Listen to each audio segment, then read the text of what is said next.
Hey, everybody. My name is Katie Paris. I am the founder of Red, Wine, and Blue. Red, Wine, and Blue is a community of about 500,000 women working together across this whole dang country to defeat extremist attempts to limit our rights and our freedoms. And it all started here in Ohio, my home state where I'm from. It's so good to be here with you all tonight. And Red, Wine, and Blue has over 30,000 members now across Ohio.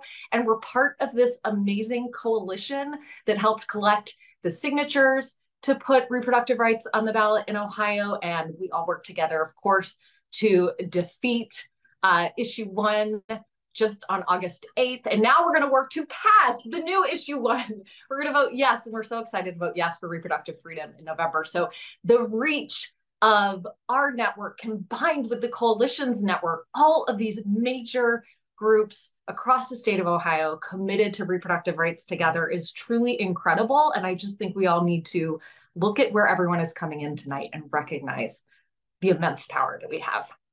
Okay, so let's get right to it. All right, here is the situation. Here is why we're all gathered here tonight. And I'm going to consult my notes a little bit because this stuff can get a little bit complicated, but we're here to bring clarity tonight and we have just the right people to help us do it. So here is the situation. A proposed constitutional amendment has 2 parts. There's the actual constitutional amendment, and then there's the explainer language that appears on the ballot for voters to see when they cast their ballot. This is really important.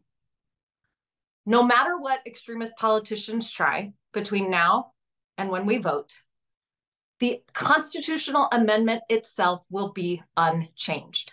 No matter what they do, the constitutional amendment language that we all fought so hard to get on the ballot, to vote on, that is the language, should we win, that will go into the Ohio Constitution, no matter what. But what we're talking about here tonight, the language that actually appears on the ballot representing the constitutional amendment, that really matters because that is what voters will see on their ballots.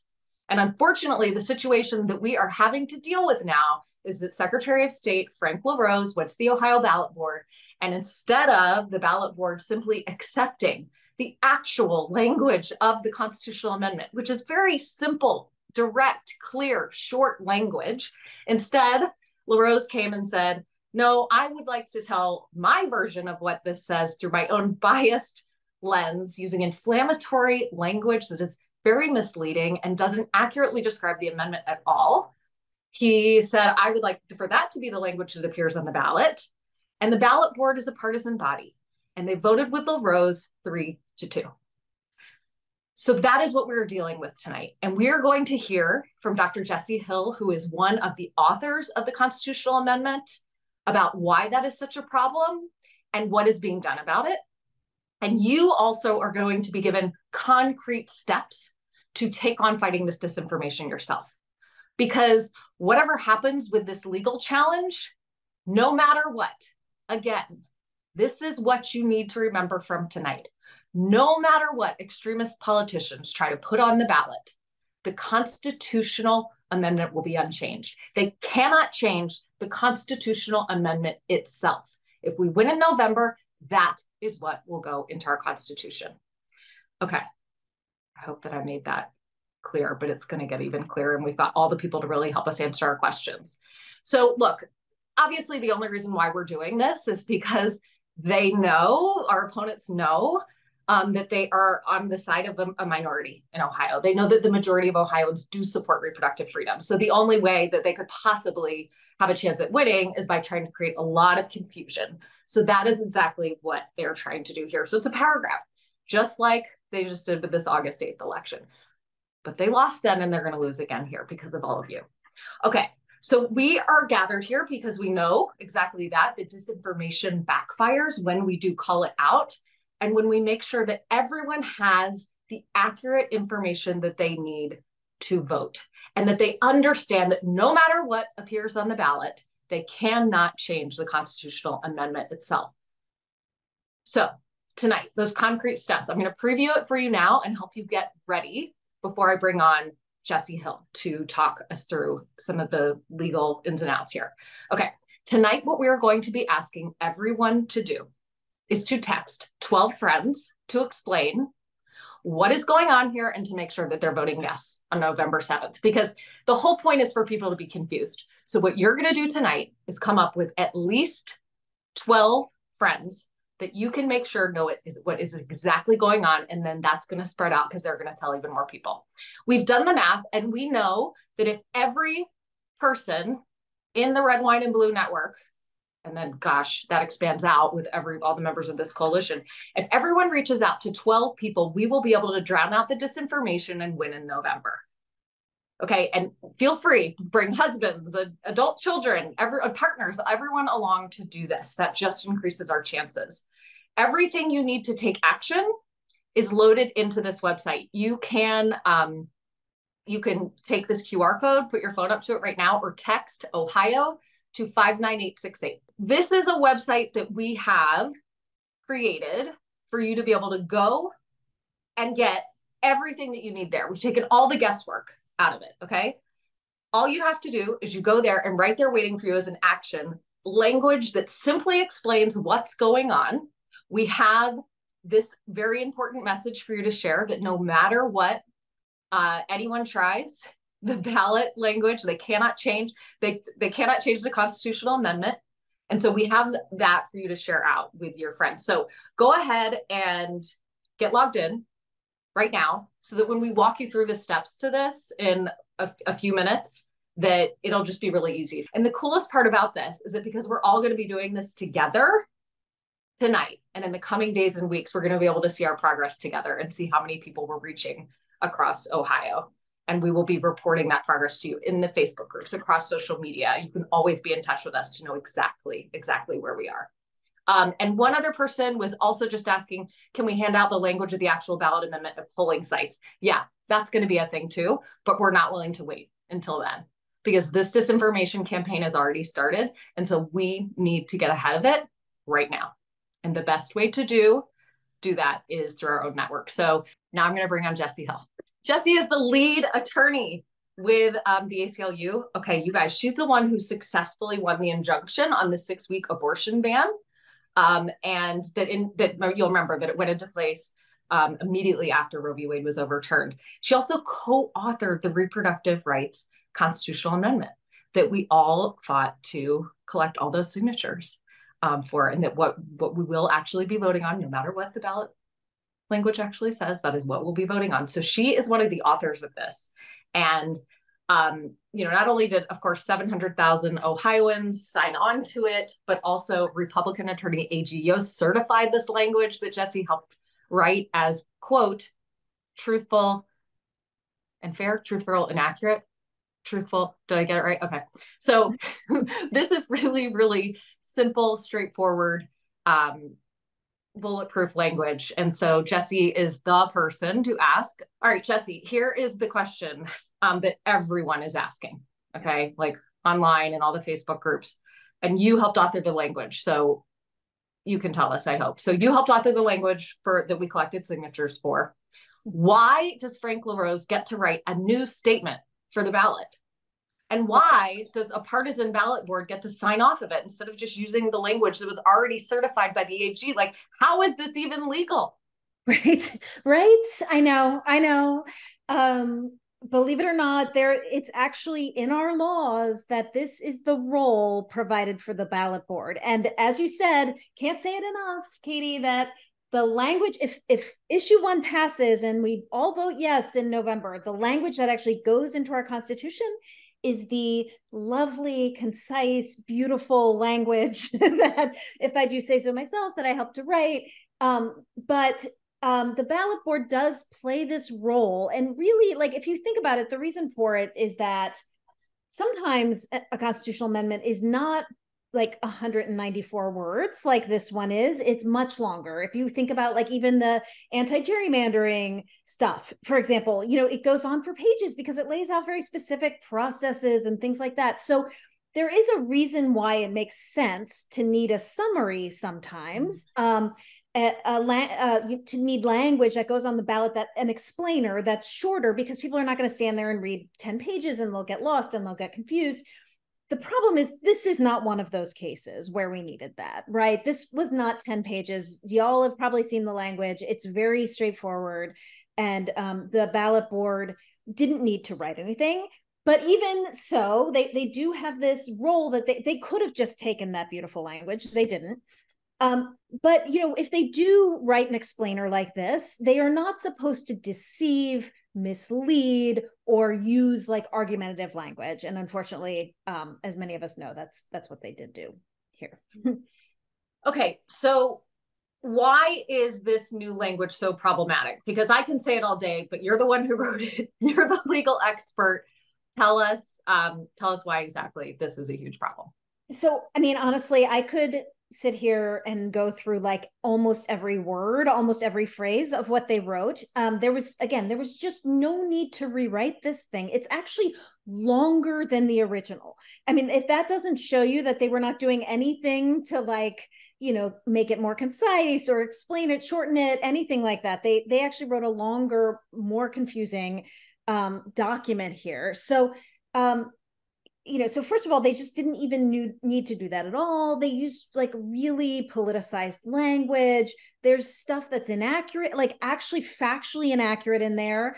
And also like it one of the big things that you might notice is it talks only about abortion, which abortion's very important, but it omits all of these other rights that are being protected by this amendment and that will go in our Constitution, like contraception, like fertility treatment, like miscarriage care, like, deciding to have and continue a pregnancy. So it's just, it seems obvious, like you said earlier, Katie, that this is just like another attempt to just sort of throw one last roadblock in the path of this amendment. And really the whole thing, I mean, the whole thing should be thrown away, and they didn't need to write it in the first place. So it does seem like a total power grab. Like you explained, it makes sense that if the constitutional amendment had been pages and pages long, there would need to be a shorter version. So they exploited that opportunity to say, oh, here's another version that we just like better. What was the justification that how does that hold up? I mean, what did they say, that there was any reasoning for different language?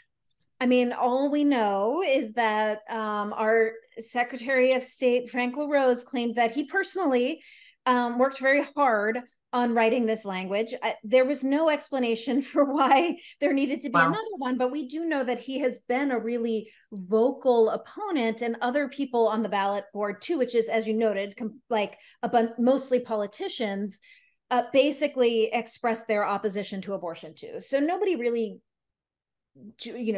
connected those dots, but it seems pretty clear that that's where this is coming from.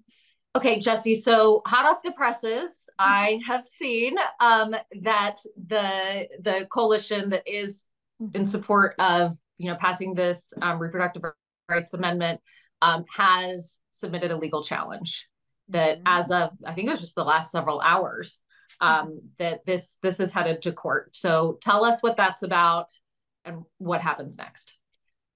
Yeah, so as I kind of mentioned before, the ballot board does have this role in the process, but it is not supposed to write language that can deceive the voter, that's misleading, that's inaccurate, or that's like politically, biased or argumentative. And so there was a lawsuit filed today arguing that that's exactly what the ballot board did in this case. They violated the law by writing language that's all of those things.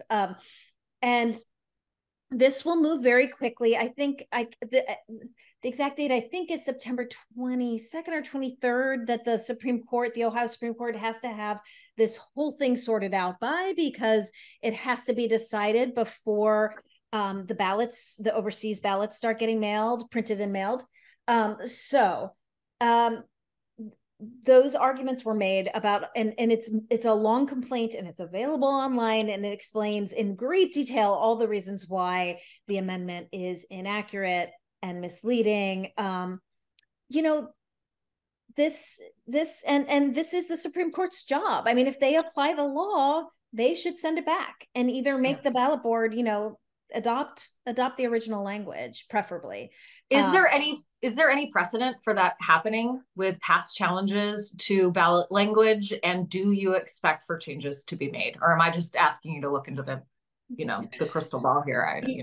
Yeah, I mean, predictions are dangerous. So I will just say that I think the legal arguments are very strong. I mean, I'll also just say, like, this did happen with when we did the August 8th election, and there was a challenge to the language that went on the ballot because it was really biased in the opposite direction.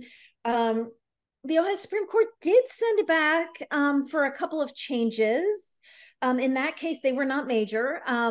It was just a different case in many ways, but so it's not impossible. I mean, if I don't want to make any predictions, but if the Ohio Supreme Court is following the law and doing what it's supposed to do, it should send it back. Changes should be made. Like I said, the arguments are strong, so I can be optimistic on that front, but I think it's still, like you said, we can't wait around. There's no time to just hope that the court does the right thing. I think, people have to be getting the word out now, because this could be just, very problematic misinformation. So unfortunately, we cannot count on, a legal remedy here. All of these bodies, there's politics involved. And so, I like to think it's a mantra I try to live my life by, right? I can only control what I can control. And what the one thing that we know that we can control here tonight is making sure that everyone knows that no matter what happens with this ballot language, the constitutional amendment language is what will go into our Constitution if issue 1 passes. And that can't change through this lawsuit or anything else. That's right. Yeah, right. Absolutely. So that will remain unchanged. So what that means is that no matter what, we need to make sure that people know that it will not change no matter what language is on the ballot. And so therefore, it is just so important that we are just vigilant and that we just make sure everybody knows this and that we all vote yes. Yes, this time on issue 1, guys. I'm excited to vote yes for reproductive freedom. It's going to be yes on issue 1 this time. Okay, Jesse, thank you. Thank you so much. You were super clear. Thank you. Just like the constitutional amendment languages. Thank you. Next, we have asked Dr. Marcela Azevedo to join us.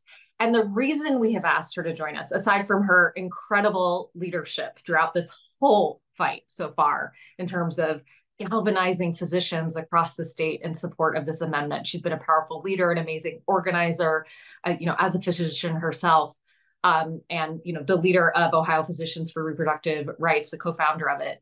But I think it's so important in the midst of all of these, legal challenges and everything else. We have got to keep our eye on the ball. Why we're doing this. This is about protecting decisions that an individual needs to be able to make with their doctor, with their family, with their spiritual leader. And so if we are not keeping patients and doctors at the heart and at the center of this, I think we've got our eye off the ball. So Marcela, thank you so much for being here with us tonight. Thank you for having me. Appreciate it. Yeah, you bet. Okay, so here's what I think we really need to hear from you. What are the consequences of disinformation when it comes to, for you as a medical professional, when you think of for your patients? This isn't just words on the page, right? Yeah, no, of course it's not, and when we talk about what the ballot board has written and put out to go on ballots, we are hoping that by the time we get these voters out on the polls, that it is our job here, me and, the 500 other awesome people who are in here, to educate people, to let them know what's going to be in the Constitution, because that they can't change. They can only change what people think. They can only misinformate them so that they think that it's something entirely different. And the stakes here are pretty high, right? If we don't have a yes in November, then now we have a government that is able to do whatever they want with our reproductive freedom, with our reproductive care, mine and yours and everyone else's. They would be able to, if they so chose to, ban all abortions altogether. They would be able to minimize our ability to harness eggs and do in vitro fertilization. Like, without a yes on reproductive freedom, we are essentially allowing the current government and the current politicians to be able to draw up whatever they want to ban next. And that's what we want to avoid. So really, that's what this amendment, written by all these wonderful people, including Jesse Hill, will do for us, is that it will keep the government out of our offices and out of that medical decision making that should be done by our families and by our healthcare professionals.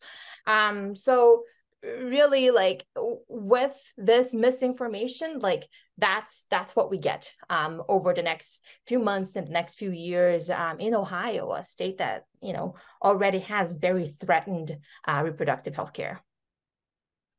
Have you ever experienced a time where bad information, misinformation has endangered the health or life even of a patient? Often, every day, but honestly, I think the most recent version of it that was kind of a wide awakening to how all this political propaganda can invade our healthcare and our medical lives. You know, we just came off of a pandemic. And for those that don't know what my medical practice is, I'm actually an ICU doctor. I am not an OBGYN. So when I see pregnant women, unfortunately, they're very, very sick. And I had the unfortunate privilege of taking care of very sick folks during the pandemic. And that was certainly a time where, you know, people Googled and asked their friends, and depending on who you asked and where you looked, the information was vastly different on anything and everything, right? On whether or not we should vaccinate, on whether or not we should wear masks, on whether or not we should take medications, or what herbal supplements you would take for COVID-19. And the things that I heard from patients and families and all sorts of folks were vast. And it literally put more patients on my ventilators than ever before. And so I have certainly literally seen people die because of the things that they have been told that are lies, that they did not know any different. And so I do think that here we are on the verge of something similar. We are on the verge of having sicker patients, on having people's freedoms and their bodily autonomy severely threatened, because the words of this amendment are getting twisted. And now the amendment itself isn't changing. Like you said this over and over again, the amendment is there. It's on readtheamendment.com, which I think is the best URL ever, readtheamendment.com. It's easy to remember. So the amendment doesn't change, but if people go to the polls not aware of what's on the amendment, we have a serious problem here. And this amendment is pretty, like you said, it's pretty self-explanatory. It keeps the government out of the offices and out of your family's business. Tell us about, you all have been fighting for so many months now, you know, really leading this fight to protect reproductive freedom in Ohio. And, you know, how is the medical community doing in terms of I imagine this is sort of a fight unlike any other, maybe, right, that you all have galvanized around together before. How's everyone doing? This is a long fight. It has certainly been more of a marathon than a sprint. How is everyone holding up? And what sort of level of support and energy do you expect to see between now and November from the medical community in Ohio? Oh, it's unlike it's ever been before, you know, and I would just be honest and say it out loud that in general, like I feel like doctors are terrified to take sides when it comes to politics or issues, because we want to be there for anyone and everyone, no matter what. Like, right, that is my role, you know, like, and I will always put my single patient's health as the priority every time. And so we're always worried of how we will be perceived. And in that, I think the medical community in general has always stayed on those outskirts of what is truly going on in politics. Over the past couple of years, I think we are now seeing that threat, like what it means to stay out of those conversations. Here was in 2019 when, you know, the heartbeat bill went into place, and then it actually went into effect when Roe was struck down. And so I think that now we are waking up to this realization that if we don't use our voices to speak out loud about how government and politics are affecting how we care for our patients, that all of our healthcare is going to be seriously threatened. And with that, you know, OPRR was founded last summer, you know, because of the Dobbs decision, you know, and quickly we had 1,000, and then quickly after that, we were over 4,000 physician members.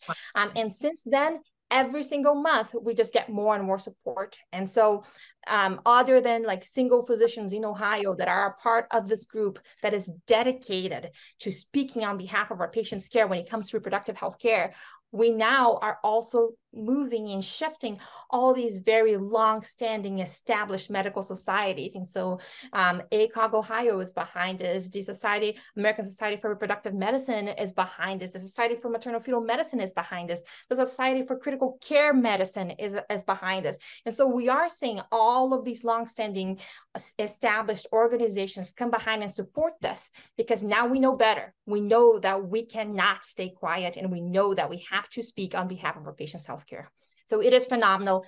There is significant support as in general, physicians in my own personal circles, beyond the folks who have signed up and the folks who have publicly supported this, in my own personal circles, in my friends' circles, in our general community, this is going to be a yes from most of us. And that is because regardless of how we personally believe when it comes on issues such as abortion and whatnot, the one thing that we cannot have is we cannot have these decisions and this actual medical care be done by the government. It has to be done by healthcare professionals and patients, and that's it.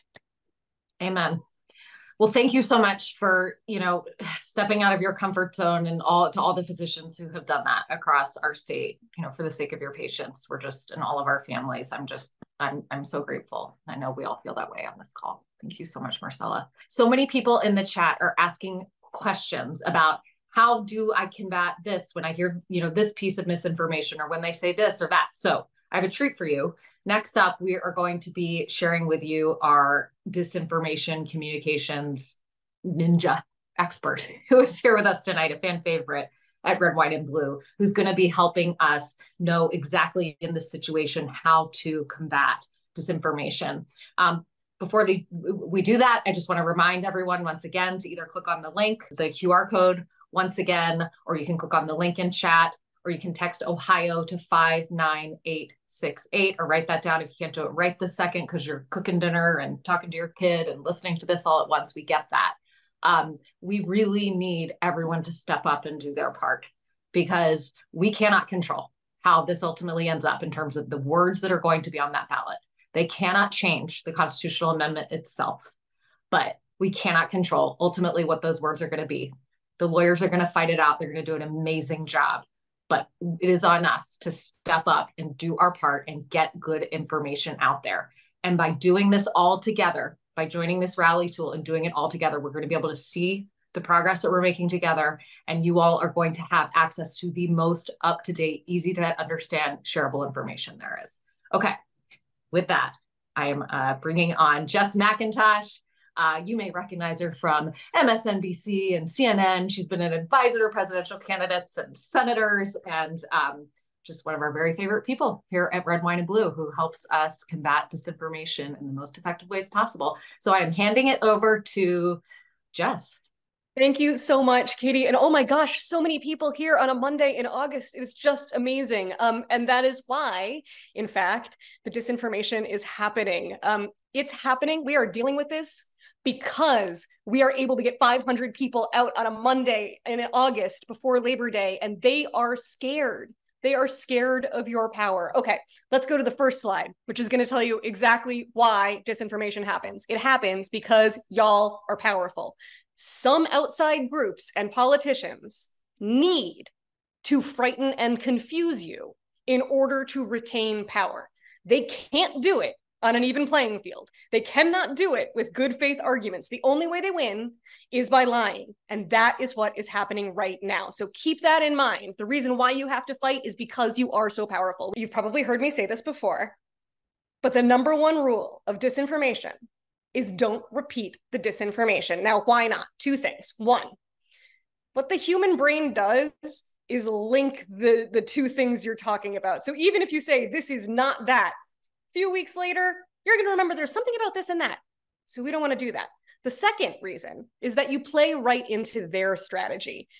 You spend time debating whether or not the disinformation is true, instead of talking about the real issue, which is, of course, reproductive freedom for Ohio women. So they want you to spend your time talking about their ballot language and what exactly is wrong with it, because then you are not talking about all of the really important points that we just heard get made, talking about the decision to start a family, to grow a family, and how important it is that that's yours, talking about miscarriage management, IVF, all of those personal stories that make this issue such a resonant one. That's what we want to talk about. We do not want to get caught up in, is this true? Is this not true? We want to talk about the stories that we want to talk about, because that you win. We can go to the next slide, because I'm not to pretend that obviously it's important to call it out. There is a lot of bad info out there. We want to set the record straight. For the record, you can say this about any of the disinformation that is currently floating around, ballot language related or not. Let people know so that they don't have to sit in this cognitive dissonance place where they're hearing one thing and another thing, that some people really want to scare them, because they can't win if voters know what they're voting on. That's how popular it is. There's bad intel out there, but we can get the good stuff. We can go to the next slide, where we get into specifically the disinformation that is in the Ohio ballot language. First, the ballot language uses biased and inflammatory language. This is language that is designed to turn off the average voter. It is designed to make somebody stop and think and be a little confused and a little shocked. So what we need to do is make sure that people know that there is biased and inflammatory language on the ballot language. Here's the real amendment. We can go to the next slide. The second piece that's really awful is it is genuinely confusing. And I frankly, like, I don't usually say this about myself, but I have a master's in English. It took me a full 7 minutes to read these various bullet points to be like, wait, what is this saying? And that is literally the point. They choose unclear language so that they confuse voters. Let people know that language is going to look confusing, and that is their strategy. We can go to the next slide for the third one, which is pretty telling. They have left out any mention of IVF, miscarriage management, and birth control. The only procedure involved in the reproductive freedom suite is abortion. That's the only one mentioned. So if they're leaving out IVF, miscarriage management, and birth control, it stands to reason that those are probably fairly persuasive things. So letting folks know that those are in the constitutional amendment itself, and if we all vote yes, that is going in the Ohio Constitution, that is very, very important. We can go to the next slide. Where, okay, I know that we've said this a couple of times already, but it is so important that we made it its own slide, and we're going to repeat the message again. Regardless of what language extremists put on the ballot, they cannot change the amendment. We are still voting yes in November. Regardless, I hear an audio is breaking up, so I'm going to say it one more time. Regardless of what language extremists put on the ballot, they cannot change the amendment. We are still voting yes in November. This will remain true throughout the next few weeks, regardless of what happens with the lawsuit. So just keep in mind, they can't change the amendment. We're going to vote yes. So thank you all for doing what you're doing, and talking to all of your friends and family, because frankly, you guys are the best messengers to combat disinfo. People trust you. They trust people that they know, and that is why they need to hear from you as soon as possible. So thank you all so much for tuning out. I'm going to kick it back to Katie. Thank you, Jess. That is how you combat disinformation. Do not repeat it, y'all. Stay on our message, okay? Point to these things. There's inflammatory language in there. It's needlessly confusing. It does not describe the amendment. There's not even any. Why aren't they mentioning IVF in contraception? It's awfully suspicious to me. If anything, it tells us that we need to be more worried than ever, of course, about protections for those very things. I think that's worth pointing out. Okay. Now, I'm going to bring on two familiar faces to many of you, Jen Perez and Amy Fogel, who lead Red, Wine, and Blue Ohio. So many of you know them from the trillions of trainings and signing events, and the phone banking and everything on the August 8th election. And I'm so thrilled that they are here to lead us tonight, to give us really clear guidance on how we can be effective messengers for the correct information and making sure that people really understand what's going on here, because they want us to be confused and throw up our hands and say it's not worth it. And Jen and Amy are not going to let us do that. So Jen, Amy, you guys are up. Well, hello, everybody. I can't think of anything worse than having to go right after Jess because they're amazing and I absolutely love it. And I just want to channel their energy at all times when it comes to talking about misinformation and disinformation. So thank you so much, Jess, for joining us. I will do my best to follow you up. I'm going to kick off this section. This is what we're working on in Team Ohio and all across Red, Wine, and Blue as we're rallying our squad. I've been watching all of your great comments in the chat, and a lot of you are constantly asking, what can I do? Can I do this? Can I do that? I'm going to tell you, every single one of you on this call has the power to make true change to this election cycle, and you don't even have to leave your couch. Now, I'm not saying that's all you should do, but you can do this. And what's most important is that we rally our own squad, our own folks. So go ahead and next slide, please. Relational organizing. It's just a really fancy term that folks have made up just to talk about talking to your friends, your family, your neighbor, the lady you sit next to every single weekend on the soccer field. It's taking a moment because those are the folks who you need to make sure have a plan, know about issue 1, and voting yes this November. So we're not asking you to talk to strangers or go knock doors. We're asking you to reach out to your network this November. So who are we trying to reach? Like I was saying, it's like-minded friends and family. A lot of folks don't pay attention to politics, maybe like some of us are who are sitting on the Zoom call on a Monday evening in August, like we've mentioned, but they still need to know about this. So you got to reach out to like-minded friends and family and give them the information that they need to know. And then moderate and non-political friends and family. So these are the folks who never really pay much attention, and they need to make sure that they are coming to vote. And these are the folks that we really needed to vote no in August, and that really showed up for us. And this may include people that you might need to persuade. You might need to send that amendment language to and give them a bit more information to get them on board. But like we have mentioned, the vast majority of Ohioans and Americans want to support legalized, safe abortion access. Here's the thing. The secret sauce with Red, Wine, and Blue is that we're actually pretty good at this. And you guys have been killing it the past couple cycles. Because what little people I didn't know is that big, huge campaigns spend millions of dollars to try to make a small, tiny percentage change in getting the vote turnout in each election cycle. And Red, Wine, and Blue is really kicking butt when it comes to this. Our friend and friend organizing really is proven an effective way to turn out the vote each election. And here we are. We just ran a bunch of numbers from our last cycle in 2022, and it shows that Red, Wine, and Blue's relational organizing program is effective, that we had almost increased 10% on voter turnout in our program across all 4 of our target states. And now we've added another one for this year. Everything's better with friends. We think that everything gets done better when we're in a squad together. So join the team. Here's the QR code. We've been dropping links. If you have any issues, we'll make sure that the Ohio inbox email address is dropped in the chat as well. Feel free to email us. One of us on Team Ohio will answer your email and make sure that you get all set up. But we're going to have everything you need. We're going to take the guesswork out of it. You're going to be able to make sure that your friends and family are matched to the voter file. We'll give you very simple actions, graphics, ways that you can text and reach out to your friends to make sure they have a plan to vote, make sure they understand the amendment language, and make sure that they are voting yes on issue 1.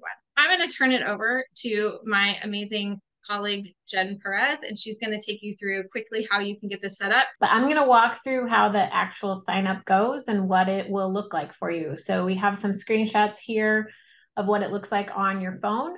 It's also just a website. So you can, if you're sitting at a computer, you can click on that link and it'll open a new window for you. So when you first get to the campaign landing page, it's going to say Ohio, rally your squad. And that's where you're going to click join campaign. And then it's going to give you a couple options of how to sign in. And so you can choose to sign in with an email account or with Google already. So you'll click one of those links. And then if we go to the next slide, then if you choose to use an email address, which is what I did when I did these screenshots, it will send your email. It will send you an email with a link. So you go go open your email, click on that magic link, and it'll pop up this welcome here. So that is how you are officially in Rally. And the beautiful thing about Rally being a website that you can either open on your phone or your computer is you don't need to remember a password. It's not an app that you download or anything like that. It's super simple to use. So you're going to start by setting up your name. It's going to ask you for your address and your email address there. And the reason it's asking you for some of this information is that you're going to be the first person that you match to the voter file. So Amy mentioned that everyone, all of your friends that you put into this tool Rally, you will have voter file information for each of them. And so this is how this happens. So you can see there that you type in your name and your address. It's going to come up with a couple options. So there are more than one Jennifer Perez in the Cincinnati area. You can see in the screenshot there. It's going to highlight what it recommends as the best match. And then if none of those actually match the person yourself in this case, you can just scroll to the bottom and there will be an option that says none of these. So you can click on that and continue at this point. So if we go to the next slide, here we go. So now it's going to ask you to match your first 10 contacts to the voter file. And if you recall, Katie said earlier, if we could get everyone in the Red, White, and Blue network here in Ohio to reach out to 10 or 12 of their contacts, we can really make a big difference in this election. So it's going to go ahead and ask you to add your contacts. So I've got a couple screenshots here where I was trying to add a friend. And again, it's asking you for the person's name, the city, and the state. And then it has options for you to choose an age range. And again, these are just to kind of help the system match that person to the voter file. So if you're not sure exactly how old your friend is, just pick one of the age ranges and keep going.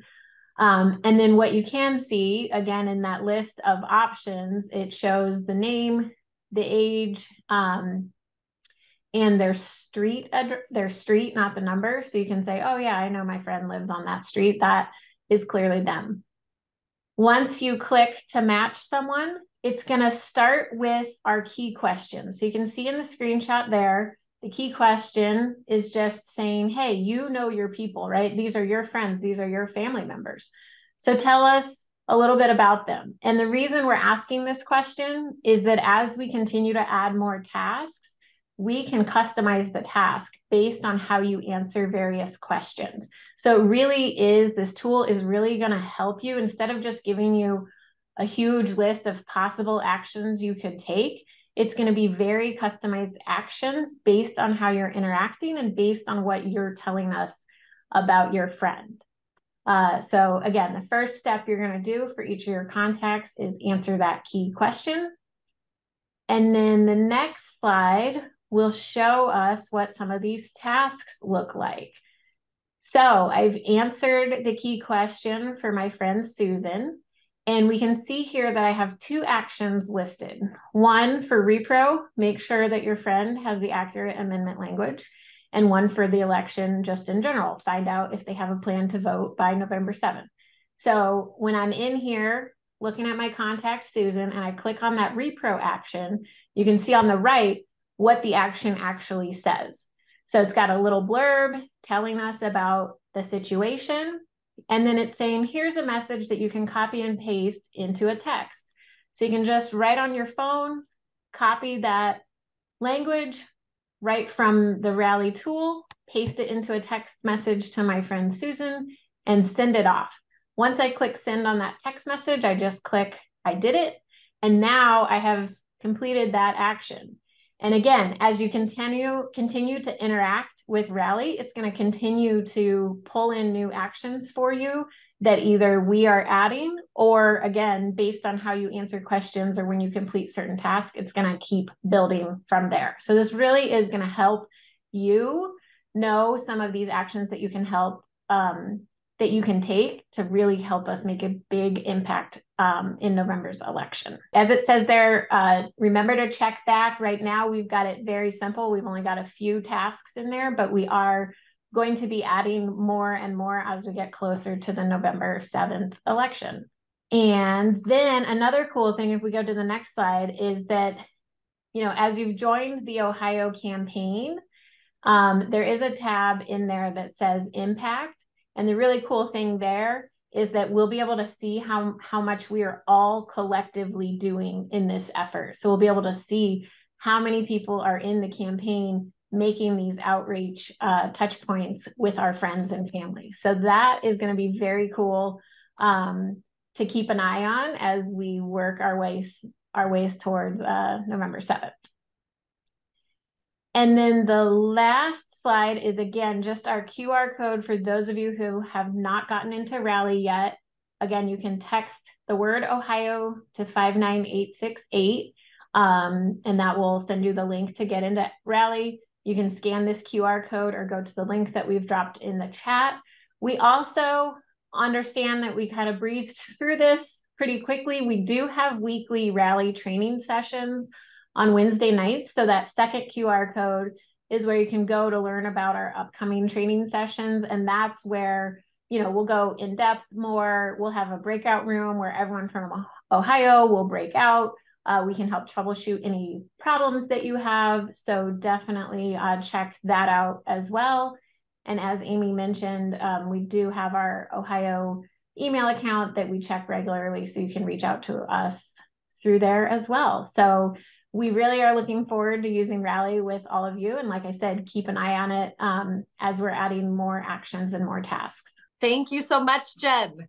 Okay, I just checked, and there are about 200 of you who have created your logins into Rally and are already adding contacts, and you're seeing that this first action to take, exactly as Jen said, that there is language for you, suggested language. You can tailor it yourself, make it in your voice, but a message that makes very clear to share with everyone exactly what is going on here. And it includes a link to a webpage where you can see not only the accurate amendment language, but highlighted, making clear all the things that are being left out in such a misleading way, and saying at the top, so everyone knows loud and clear, that no matter what is on the ballot, that this is in fact the constitutional amendment we are all voting for. And I think you guys have probably gotten by now. That's really a key message for tonight. If you're having any trouble, just email ohio@redwine.blue, or most of you know someone on Team Ohio, text us, we'll help you out. We got you. ohio@redwine.blue for email. We got you. We can walk anybody through this. We want you all to be a part of this, and we don't want some annoying link to stop you. We need the power of you as a messenger and your network. It's the most powerful thing that we all can do. So thank you. And holy cow, incredible that 200 of you are, we're going to reach thousands of people tonight. This is amazing. Okay. So a couple things I want to leave us with as we get to the end of this hour, which has flown by and we've covered a lot. But this is just so important. And you guys are all the most amazing people for doing this on a Monday night in the middle of August. You all are just blowing us all away. Here's a couple of things I just want to point out. Okay. Sometimes I've heard people say, and I've heard this a lot in other conversations, everyone I know already knows what's going on with the ballot language, or everyone I know is already political and they're definitely voting. Here's the thing, guys. This is an off-year election. What I mean by that is it's 2023, an odd year. People are very used to voting in presidential years. Absolutely. 2024, they're used to that. They're more used to voting in midterm elections too. Those are even year elections. We don't usually have this huge of an election, a statewide election like this in an odd year. And there are so many people that you think of, oh, sure, they're involved in the community. They vote. They just don't vote in odd years. They're good people, but we're just not all quite programmed that way. So I need you to do me a huge favor, is not assume that anyone is completely set in 2023 to absolutely vote and have a vote plan and know what the heck is going on with this ballot language. I have had multiple conversations with people in the last 48 hours who I thought would be totally hip to this, knowing everything that's going on, and they had no idea. All right. And it is incredibly important because there are people who are so 100% with us. But if they see this language, they might think, oh no, something's changed. Maybe I shouldn't be for this anymore. We have got to be out there being disinformation fighters, not allowing our opponents, who the only tool they have in their toolbox is this attempt to confuse and mislead. And so we have to be proactive. We can assume nothing. There was incredible turnout for the August 8th election. 3 million people voted in Ohio. But you know what that means? Most people still didn't vote, because it is hard to get people out in these odd year elections, okay? Even when there's so much on the line. So what that means is that you have more power than you realize. Do not assume that everyone you know has got this. Know that you've got this and take on that responsibility for yourself to make sure that everyone else you know does too. I promise you they're going to thank you. I promise you. It's actually a wonderful way to connect with people, to create these strong connections that we have among one another. And frankly, welcome to all the men here too as well tonight. But women, this is our superpower. It is our connections, our networks, all those text chains you have in your phone. Go to them, put them in rally, take responsibility for your friends, and let's step up for each other. They will thank you for making sure that their vote for reproductive freedom counts. Okay. Sorry, guys, I get a little passionate about this. I am so grateful to all of you for being here tonight. This has been incredible. Nobody could believe when I told them how many people had signed up for this for a Monday in the middle of August. I'm checking my notes and hoping that we've covered everything here in this final minute. And so just please remember that we wouldn't be dealing with any of this if our opponents didn't know for sure that there's no way that they could win without lying, trying to deceive and confuse people. It is because they know how very powerful you are. It is my honor, it is my privilege to be a part of this community with you all. Thank you to our speakers for taking time out of their busy schedules tonight and for everything everyone here is putting into this. I can't wait to win this with you. Good night, everybody. Thank you so much.